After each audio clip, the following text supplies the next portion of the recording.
ma'am. Anh sẽ trả cho tôi sẽ em mà pum. Xin lỗi em mà hi ma'am. Em ơi, sẽ bao giờ là kìa. Ma'am cắt đi yên chị đi ạ.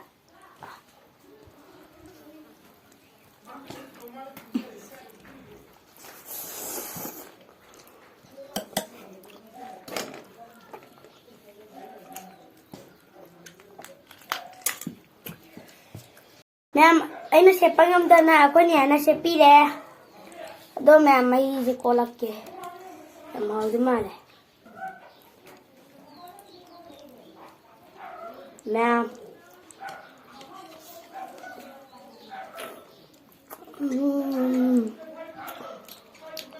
Mahal di ma'am.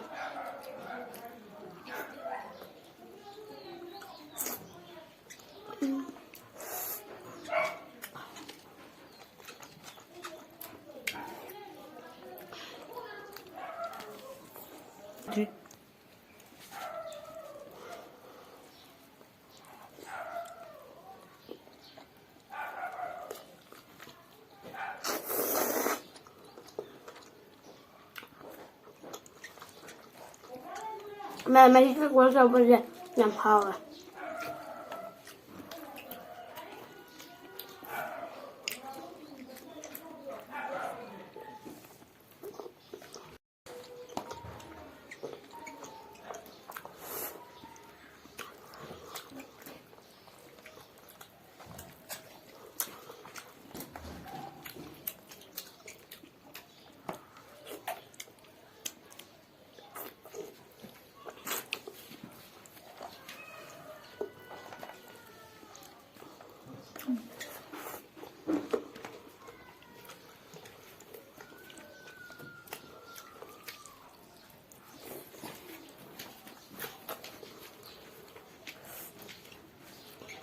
Ng cobra.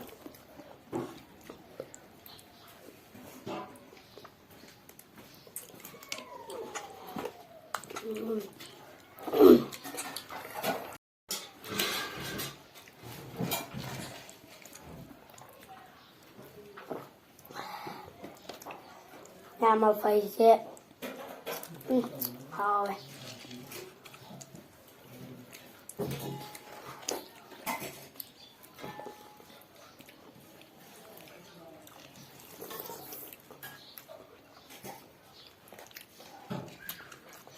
Mà mấy dài áo đầm nè. Mấy cái là cái lưng ngầm đầm.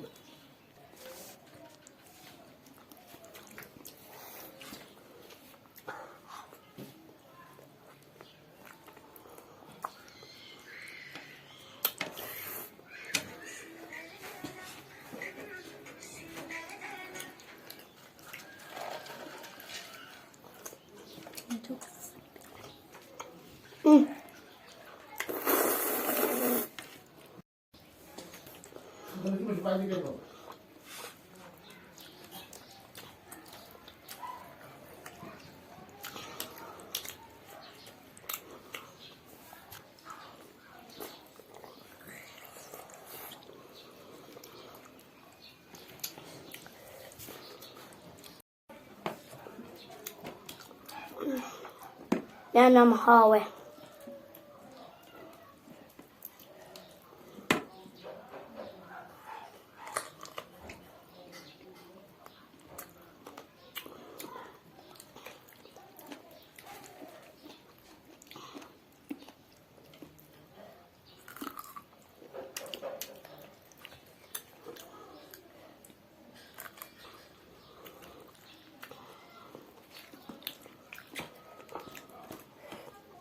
Ma'am sẽ làm hallway.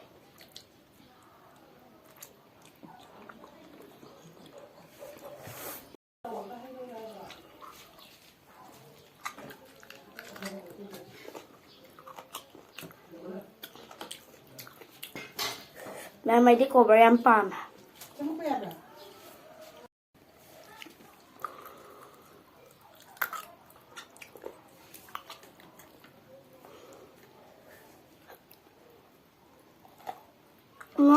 Kaya yazdım ne sonra kan çek bana ummana tek koy.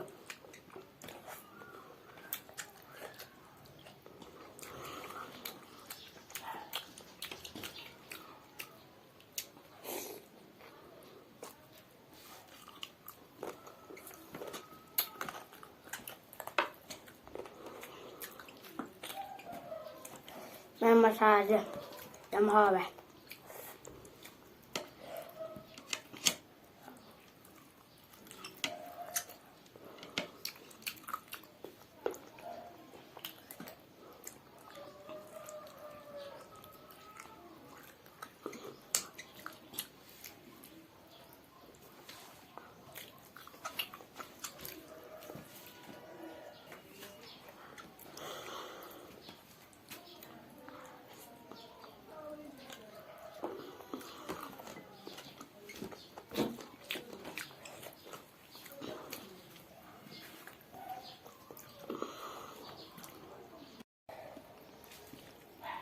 Nhâm Thái.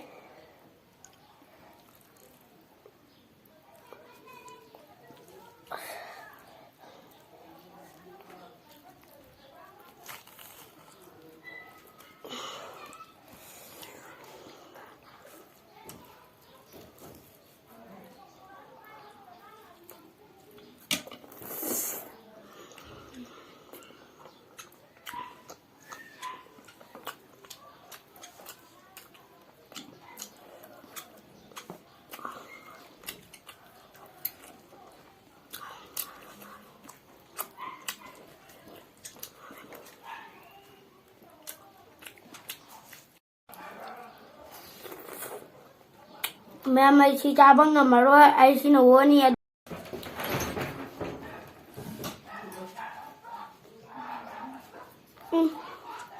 Mày dài áo rồi mình sức bây giờ ngầm được.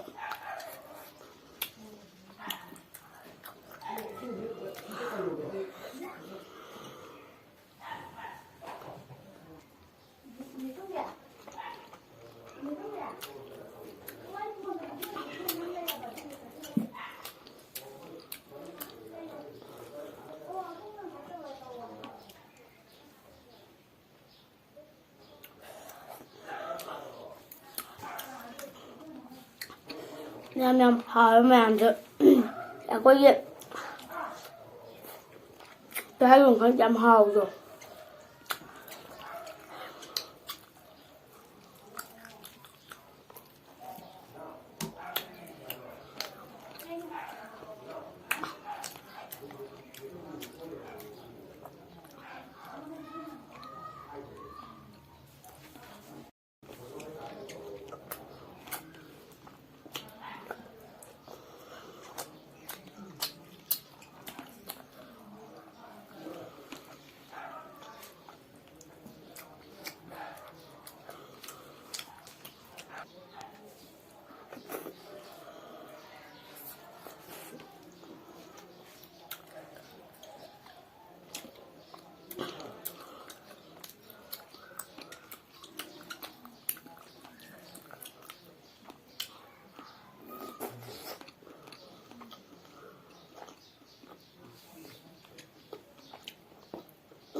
Mẹ mình sinh ra bây giờ.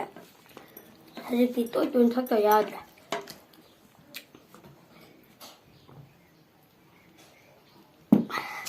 Mẹ mà cháu lên giờ đây. Em cũng đã mà hít cái tăng này. Mẹ em đang ngâm ra bắt cái tăng ra đây. Aduh, ये video से मुझे बेहतर like तो ब्रह्मो subscribe तो ब्रह्मो share तो ब्रह्मो bye bye अदो ma'am न चाहनी बाय मैम दोस्तों मैं वीडियो खुश हो दम चार्जर के बाय बाय